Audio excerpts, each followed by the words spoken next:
Imagine trying to buy a soda, but instead of pulling out $1, you have to offer the guy behind the counter 3 chickens. He says he doesn't need chickens, but he'll take that nice seashell necklace you're wearing. That was the world before coins. It was a system called bartering. You traded what you had for what you needed. It worked, sort of, but it was complicated. How many seashells is a chicken worth? What if you have a cow but only want a loaf of bread? You can't exactly make change from a live animal. It was a messy, inefficient way to do business, and for civilization to grow, something had to change. So, people got creative. They started using things that everyone agreed had value. These were called commodity money. In some places it was salt, in others it was grain, cattle, or even special tools. These items were better than bartering because they had a more consistent value, but they still had big problems. Carrying around 100 pounds of salt to go shopping wasn't exactly convenient. Storing grain was tough because it could rot or get eaten by rats. And cattle, well, they need to be fed and they don't fit in your pocket. People needed something better, something small, durable, and easy to carry. The next step was using metal. Metals like copper, silver, and gold were perfect. They didn't rot, they were easy to divide, and they were beautiful. People started trading with chunks, rings, and bars of metal. This was a huge improvement. To make a trade, you'd weigh the metal on a scale. If a sword cost 1 pound of silver, you'd chip off pieces of your silver bar until the scale balanced. This was a lot closer to our modern idea of money. But it still wasn't perfect. You had to carry a scale everywhere, and you had to trust that the other person's metal was pure and not mixed with cheaper stuff. This system of weighing metal lasted for a long time. It was the standard way of doing business in the ancient world. From Egypt to Mesopotamia, it laid the groundwork for what was to come. People were getting used to the idea of a universal medium of exchange. They understood the value of precious metals. All that was missing was one final, brilliant idea. Someone needed to figure out a way to guarantee the weight and purity of the metal, so you wouldn't need a scale for every single transaction. That final step would change the world forever and give birth to the very first coin. The big moment happened around 650 BC in a kingdom called Lydia. It's in modern-day Turkey. The Lydians were smart merchants, and they were sitting on a gold mine, literally. A river in their kingdom, the Priceless, was full of a natural alloy of gold and silver called electrum. They had been using lumps of this stuff for trade, but they ran into the same old problems of weighing and purity. Then, some genius, probably on the orders of the king, came up with a revolutionary idea. What if they pre-weighed the lumps and stamped them with an official seal to guarantee their value? And just like that, the coin was born. These first coins weren't much to look at by today's standards. They were small, bean-shaped lumps of electrum. On one side, they stamped a design. The most famous one is the head of a roaring lion, which was the symbol of the Lydian kings. That lion was more than just a picture. It was a promise from the king himself. It said, "I guarantee this piece of metal weighs a certain amount and is of a certain quality." Suddenly you didn't need scales anymore. You could just count the coins. A coin with a lion on it was worth a specific amount, and everyone knew it. This was a game changer for trade. Think about how much this simplified things. A merchant could travel from one town to another, and his money was instantly recognized. He didn't have to haggle over the weight of his silver or worry about getting cheated with impure gold. The king's stamp took care of all that. This made trade faster, easier, and much more widespread. The Lydian invention was so successful that it spread like wildfire. Neighboring Greek city-states saw how well it worked and immediately started making their own coins. The idea was just too good to ignore. Soon, everyone was minting. The Greeks improved on the Lydian design. They started using pure silver and pure gold instead of the unpredictable electrum. They also started putting images on both sides of the coin, not just one. These weren't just random lumps of metal anymore. They were becoming standardized, reliable units of currency.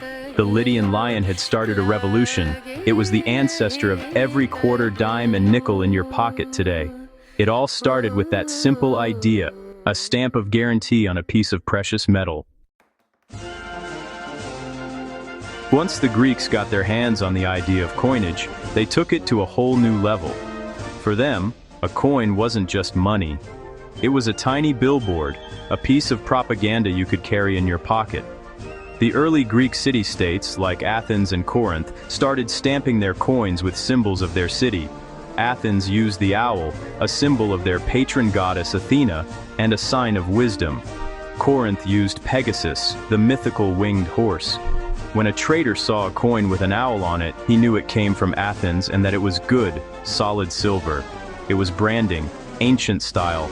These coins did more than just advertise the city. They were a way of showing civic pride and power. A city that could mint its own high-quality silver coins was a city to be reckoned with. It showed they had wealth, stability, and influence. The designs became more and more complex. They weren't just simple symbols anymore. They were miniature works of art, engraved by skilled artisans. These coins traveled all over the Mediterranean, carrying the fame and reputation of their home city far and wide. An Athenian owl coin found in Egypt was a testament to the reach of Athenian trade and power. Then came a guy who really understood the power of a portrait, Alexander the Great. Before him, it was considered arrogant, even sacrilegious, to put the face of a living ruler on a coin. You might put a god or a mythical hero, but not a king. Alexander changed all that. He started minting coins with the image of the hero Heracles, but Heracles looked suspiciously like Alexander himself. After his death, his successors went all the way and put his actual portrait on the coins, portraying him as a divine figure. This set a precedent that would last for thousands of years. From that point on, putting the ruler's head on the coin became standard practice. It was the ultimate power move. Every time someone made a transaction, they were holding the king's face in their hand. It was a constant reminder of who was in charge. The Romans perfected this. Their emperors put their portraits on billions of coins that circulated throughout their vast empire. The coin became a newsletter, announcing a new emperor, a military victory, or a new public building. It was the most effective way to get your face and your message out to every corner of the known world. The Romans were masters of logistics, and that included money. When they built their empire, they understood that a single, unified currency was essential for holding it all together. They took the Greek idea of coinage and mass-produced it on an industrial scale. Roman mints churned out millions upon millions of coins: gold auri, silver denarii, and bronze sestertii. These coins flowed to every corner of the empire, from the cold frontiers of Britain to the hot deserts of Syria. A Roman soldier could get paid in Gaul and spend that same coin in a market in Egypt. It was the world's first truly international currency. This standardized currency fueled the Roman economy. It made trade across vast distances incredibly simple. A merchant in Rome could buy grain from Egypt, wine from Spain, and silk from the East, all using the same familiar coins. This created a level of economic integration the world had never seen before. It also made taxation much easier for the state. The government could demand taxes be paid in its own coin, which it then used to pay soldiers, build roads, and fund the massive bureaucracy of the empire. The circulation of coins was the lifeblood of the Roman state, connecting everything and everyone. Roman coins were also a powerful tool for propaganda, as I mentioned. Each new emperor would immediately issue coins with his portrait to establish his authority. The reverse side of the coin was often used to broadcast messages. A coin might show the goddess Libertas to celebrate freedom after a tyrant was overthrown, or it might depict a new aqueduct to show the emperor's generosity to the people. When the Emperor Trajan conquered Dacia, which is modern-day Romania, he issued coins celebrating the victory. These little metal discs were the social media of the ancient world, spreading news and shaping public opinion across the empire. But the story of Roman coins also has a darker side that tells us a lot about economics. As the empire faced crises and financial troubles, the quality of the coins began to decline. To pay for wars and expenses, emperors started debasing the currency. They would mix less silver into their denarii, replacing it with cheaper metals like copper. People weren't stupid. They knew the new coins were less valuable. This led to massive inflation. Prices skyrocketed, and people started hoarding the older, purer silver coins. You can literally track the decline of the Roman Empire by analyzing the silver content of its coins. It's a history lesson in metallurgy. While the Romans focused on mass production, other cultures turned coins into true works of art. The ancient Greeks, especially in cities like Syracuse and Sicily, are famous for creating some of the most beautiful coins ever made. They hired master engravers, known as die cutters, who treated each coin design like a miniature sculpture. These weren't just tools for trade, they were objects of incredible beauty. The level of detail they could achieve on a coin just an inch wide is, honestly, kind of mind-boggling. They showed galloping horses, mythological scenes, and portraits with a realism and grace that wouldn't be seen again for centuries. One of the most famous examples is the Syracuse decadrachm. It's a large silver coin, minted to celebrate a military victory over Athens. On one side, it shows the head of the nymph Arethusa, her hair woven with dolphins, looking incredibly serene and lifelike. On the other side is a four-horse chariot, captured in a moment of dynamic action. Some of these coins were even signed by the artists who made them, like Kimon and Euenitos. These guys were celebrities in their day, and holding one of their coins is like holding a tiny masterpiece by a Renaissance sculptor. It just goes to show that even 2,500 years ago, people valued beauty in their everyday objects. This tradition of artistic coinage continued through history. During the Renaissance, as Europe rediscovered the art of the ancient world, rulers wanted to imitate the grand portraits of the Roman emperors on their own money. Artists like Leonardo da Vinci and Benvenuto Cellini are known to have designed coins and medals. The coins became larger and more impressive, serving as status symbols for powerful dukes and kings. They were no longer just for buying bread. They were for showing off wealth, sophistication, and a connection to the classical past. The art on the coin was as important as the metal it was made from. Even in America, we've had our moments of high art and coinage. In the early 20th century, President Theodore Roosevelt wanted to make American coins beautiful again. He thought they were boring and honestly artistically terrible. So he commissioned Augustus St. Gaudens, one of the greatest sculptors of the time, to redesign the $10 and $20 gold pieces. The result was the St. Gaudens Double Eagle, often called the most beautiful coin ever minted in America. It features a powerful image of Lady Liberty striding forward, torch in hand. It really proves that something as common as money can also be a genuine work of art. So why do people get so obsessed with collecting these little metal discs? I see it in the shop every day. A guy will come in, his eyes lit up, holding a binder full of coins he spent 40 years collecting. For a lot of people, it's about touching history. When you hold a Roman coin, you're holding something that a Roman soldier might have used to buy a drink 2,000 years ago. It's a direct physical link to the past. Each coin has a story.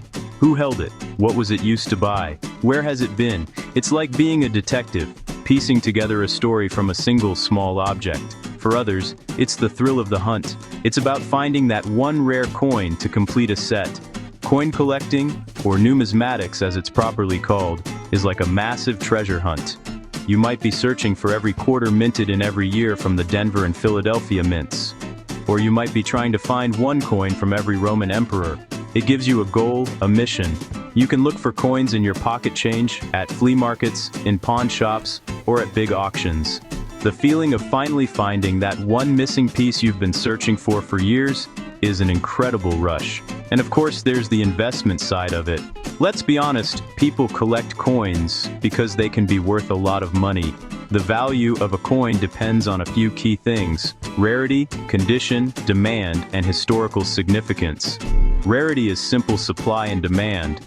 If only a few coins of a certain type were ever minted, or if most were melted down, the ones that are left become incredibly valuable. Condition is also huge. A coin that looks like it just came from the mint is worth way more than one that's worn, scratched, and barely readable. We call this grading, and it makes a huge difference in price. The community aspect is also a big part of it. Coin collecting connects you with people who share your passion.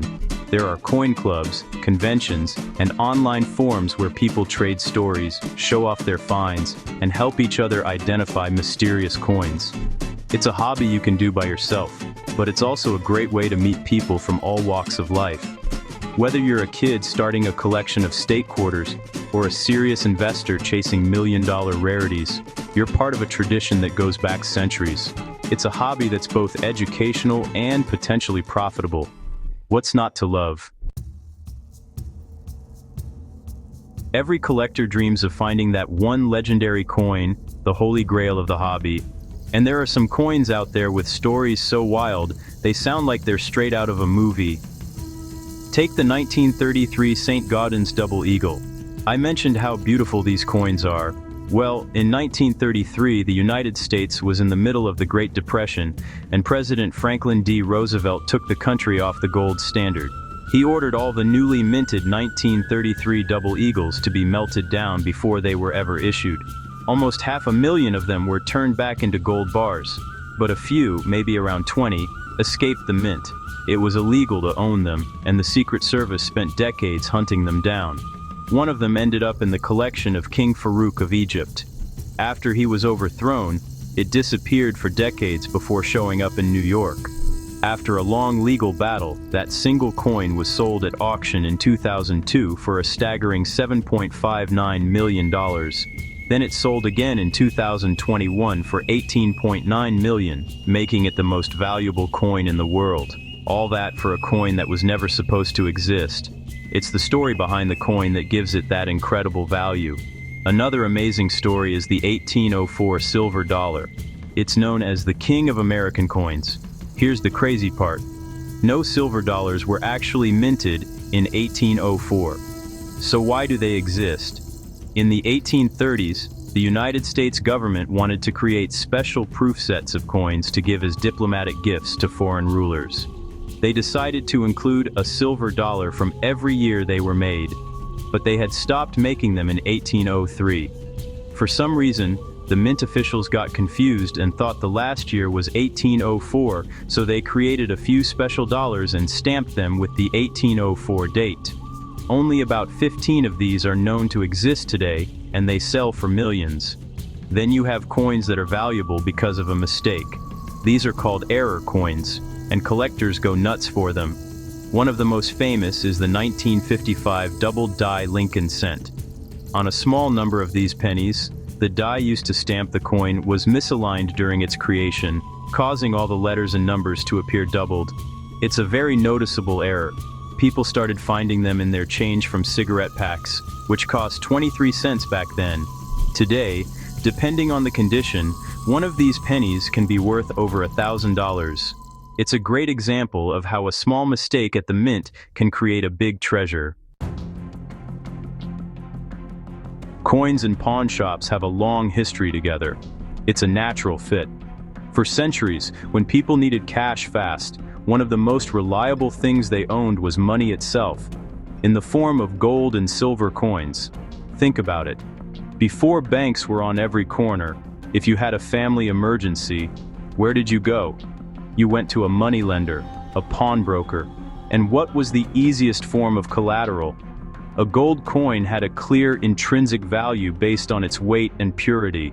It was small, easy to store, and its worth was universally understood. It was the perfect item to pawn. In the old days, a pawn shop wasn't just dealing in jewelry and tools. A big part of the business was bullion. A guy would come in with a handful of British gold sovereigns or American double eagles. The pawnbroker would weigh them, check them for authenticity, and give the guy a loan based on the gold value, minus a little bit for his profit. If the guy came back and paid off the loan plus interest, he got his coins back. If he didn't, the pawnbroker would sell the coins, often to a metal dealer or another customer. It was a simple, straightforward transaction based on the timeless value of precious metals. Today, the business has changed a little, but the basic principle is the same. People still bring coins into my shop all the time. Sometimes it's just for the melt value. They might have a bag of old silver quarters and dimes from before 1965. We weigh them up and offer them a price based on the current market value of silver. It's a quick way to turn old pocket change into real cash, but other times people bring in something much more interesting. They might have inherited a collection from their grandfather and have no idea what it's worth. That's when my job gets really fun. That's when you have to be more than just a pawnbroker. You have to be a numismatist. You have to know the difference between a common coin and a rare one. You have to look for key dates, mint marks, and those little errors that can make a coin worth 100 times its metal value. Someone might bring in what they think is just an old silver dollar, but I might recognize it as a rare Carson City mint mark that makes it worth hundreds or even thousands of dollars. For us, coins are both a commodity, based on metal, and a collectible, based on history and rarity. It's a fascinating part of the business. In a world of credit cards, mobile payments, and cryptocurrencies, a lot of people are asking, are coins becoming obsolete? It's a fair question. Every year, we seem to use physical cash less and less. It can feel like those little metal discs are a relic of the past, like phone booths or VCRs. Many countries have already started phasing out their lowest denomination coins, like the penny, because they cost more to produce than they are actually worth. It seems like the world is moving towards a digital, cashless future. So, is this the end of the line for the coin? I don't think so, not by a long shot. First, there will always be a need for physical currency for small transactions, for people who don't have access to banks, and as a backup when the power goes out and the digital systems fail. Cash is reliable, anonymous, and simple. But more importantly, even if coins are used less in daily commerce, their role as historical artifacts and collectibles will only grow. As something becomes less common in everyday life, it often becomes more interesting to collectors. The fewer people that use coins, the more special they become to those who appreciate them. The value of coins as a tangible asset is also more important than ever. In times of economic uncertainty, people have always turned to gold and silver. You can't hack a gold coin. It doesn't rely on a server or a password. It's a physical, hold-it-in-your-hand store of value that has been trusted for thousands of years. As long as there is uncertainty in the world, there will be a market for bullion coins like the American Eagle and the Canadian Maple Leaf. These are not just money, they are insurance. They are a safe haven when other investments seem risky. So, the journey of the coin is far from over. It's just entering a new chapter. From a Lydian lion stamped on a lump of electrum to a multi-million-dollar 1933 double eagle, coins have told the story of human civilization. They are art, they are history, they are economics, and they are treasure. The next time you find an old coin in a drawer or get one in your change, take a second look. You're holding a piece of that incredible story in your hand. And who knows, you might just be holding a pretty penny. You never know what's going to come through that door.